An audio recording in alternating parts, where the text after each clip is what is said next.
ఈ జీవితం ఓటికుండ జీవితం, ఈ జీవితం ఇది రక్తమాంసముల పంజరం, ఇది రక్తమాంసముల పంజరం.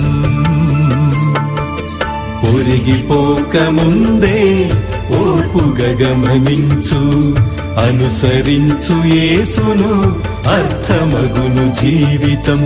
ఒరిగిపోక ముందే ఓర్పుగా గమనించు, అనుసరించు యేసును అర్థమగును జీవితం. ఓ మానవా